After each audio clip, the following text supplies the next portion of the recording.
Olá, meu nome é Maria Helena. Eu sou uma das colaboradoras do canal Saúde Bem Cuidada. É um prazer ter você aqui. Antes de continuar assistindo ao vídeo, se inscreva no canal, ative as notificações e deixe seu like. Fazendo isso, você não vai perder os próximos vídeos. Bem-vindo de volta a Bem-Estar. A gente está falando hoje sobre dietas para emagrecer. Comer de 3 em 3 horas ou fazer o tal do jejum intermitente? Como é que funciona isso, hein? A Aline Oliveira vai mostrar pra gente agora a Lélia, que fez essa dieta do jejum intermitente e conseguiu perder 16 quilos. Vamos ver. O trabalho na Lan House é tranquilo, mas ainda assim a Lélia tinha dificuldade para enfrentar a rotina quando pesava 16 quilos a mais. Eu estava com a saúde muito prejudicada por conta da obesidade, a pressão alta, diabetes, todo dia era uma dor diferente, tinha dificuldade para fazer atividades comuns do dia a dia. Assim, foi N coisas que me motivaram a querer mudar. Depois de 4 semanas praticamente sem consumir carboidrato, a Lélia decidiu adotar a dieta do jejum de 18 horas. No início do dia, tomava apenas água, dispensava o café da manhã, aí depois só almoçava e jantava. Ela disse que o resultado deu tão certo que passou para o jejum de 24 horas, ou seja, avançou um pouco mais na dieta. Em alguns dias, ela come uma única vez, na hora do almoço. Imagine aí almoçar hoje e só comer novamente amanhã no mesmo horário. E tem mais um detalhe. A Lélia tirou os carboidratos do prato e aumentou o consumo de proteínas e gorduras. Ela garante que encara essa dieta de forma tranquila e que assim está conseguindo emagrecer. Você tem que respeitar o seu corpo, o limite do seu corpo. Se você sentir fome, você tem que comer. Mas geralmente quando você já está umas 4, 5 semanas nessa dieta, você sente menos fome. Fazer a dieta do jejum intermitente sem um acompanhamento profissional pode trazer riscos para a saúde. Depende muito da individualidade metabólica, né? Não são todos os pacientes que conseguem isso. O paciente ele pode ter uma hipotensão, hipoglicemia, vai ter o desmaio, ele pode ter a cefaleia, próprio o mal-estar, né? A náusea, isso tudo pode acontecer. Bom, para a gente começar a nossa discussão sobre esse assunto, primeiro a gente tem que estabelecer as diferenças aqui, como o Dr. Bruno bem lembrou. Uma coisa é comer 3 refeições por dia, outra coisa é ficar, às vezes, 24 horas, um dia inteiro sem comer, como a Lélia está fazendo, com acompanhamento médico, que a gente já mostrou na reportagem, que é super importante. Porque tem gente que não consegue ficar 24 horas por dia, tem gente que tem até a recomendação de não ficar, certo? 24 horas sem comer. Com certeza.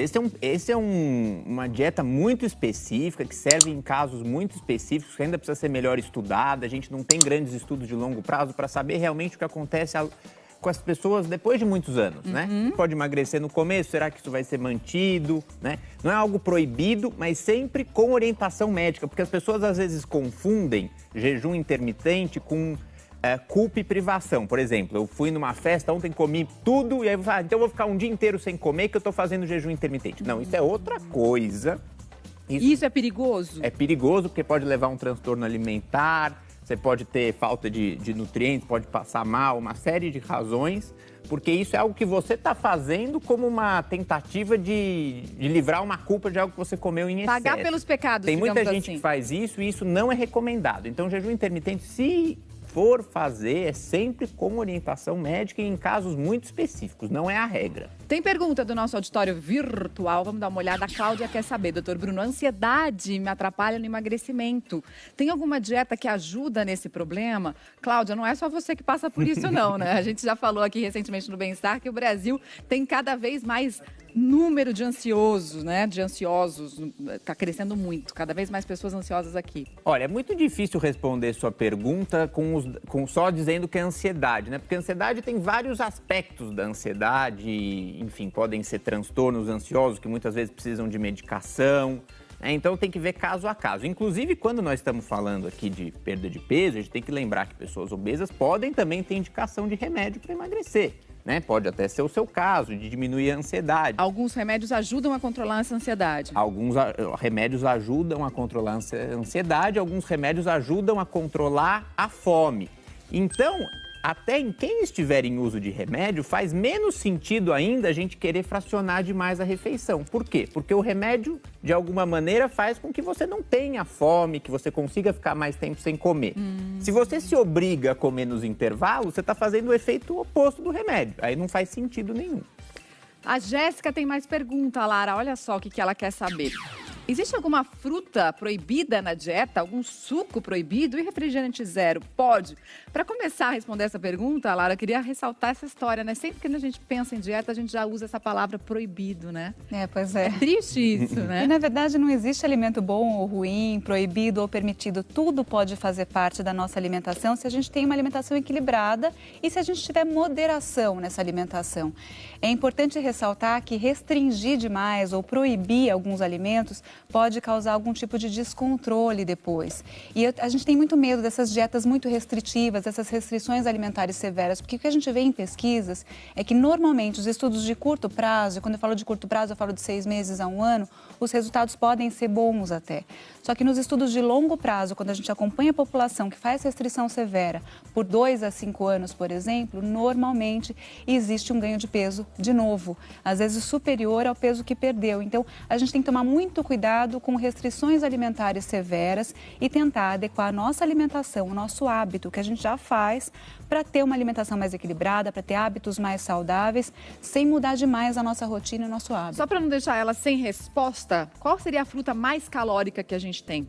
Existem frutas calóricas, como, por exemplo, o abacate, a manga, mas são frutas que são ricas em outros nutrientes. Por exemplo, o abacate tem gorduras monoinsaturadas. São boas. São coração, muito boas para né? circulação, são anti-inflamatórias, tem antioxidantes também importantes para o nosso organismo. Então, é moderar. A gente pode comer de tudo. Pode comer o abacate, pode comer a manga, pode comer a uva, né, que é um pouquinho mais doce, a banana também. Então, não tem restrição. O mais importante é alternar. Né? Se você comer uma fruta de manhã, come outra à tarde, até para variar os nutrientes que essa fruta vai ter. Ela perguntou de refrigerante zero. Tem muita gente que refrigerante zero acha que pode à vontade na dieta. Pode mesmo? Porque não tem caloria. É importante sempre moderar, porque uma coisa que pode acontecer é o refrigerante substituir um alimento mais nutritivo, né? Então você deixa de comer um alimento mais nutritivo, um iogurte, uma fruta, por exemplo, que pode trazer outros nutrientes juntos para tomar o refrigerante zero pensando na restrição calórica, né? Ele pode complementar um de outro como um alimento que vai dar prazer para você, né? Mas não precisa estar todo dia na sua alimentação, né? Nem é indicado. Né? A moderação é sempre muito importante. Marcos Paulo tem dúvida também. Vamos ver a dúvida dele qual é. Gostaria de saber como funciona a refeição para as crianças. Também deve ser de 3 em 3 horas. Primeiro, vou perguntar para o Dr. Bruno. As crianças têm uma regulação da fome melhor que a nossa? Elas sabem mais quando elas estão com fome do que a gente? Que elas estão menos influenciadas por essas coisas ou não? Eu acho que depende da idade da criança que você está falando também, né? Lógico que crianças, enfim, recém-nascidos, bebês, têm um perfil de fome completamente diferente do nosso. Elas precisam comer mais vezes. Conforme a criança vai envelhecendo, ela vai pegando muito a cultura dos pais, né? O que os pais fazem, essa questão de doce, de você ter essas opções em casa. Então, acho que tudo que a gente está, para crianças um pouco mais velhas, tudo que a gente está falando vale também. Quer dizer, saber montar melhor a alimentação dessas crianças. Se elas ficam muito tempo sem comer, elas ficam bem? Então, você não precisa obrigatoriamente dar um pãozinho no meio da manhã, por exemplo. Não, deixa ela pedir, vamos ver como é que as coisas vão. É lógico que também criança muitas vezes pede muito doce, aí você tem que segurar, né? Mas o problema é a gente dar muita comida para a criança, sendo que ela nem tem fome. E aí isso vai virar um hábito e ela nunca mais vai perder para o resto da vida. Além disso, o que pode acontecer também é da gente dar lanchinhos intermediários e a criança não comer bem na refeição principal também. Então, se a gente fica substituindo, e é muito comum, né? A mãe fala, a criança não come na hora do almoço, então vou dar um lanchinho mais reforçado, não vai comer na hora do jantar também. Então, é importante a gente conseguir balancear isso.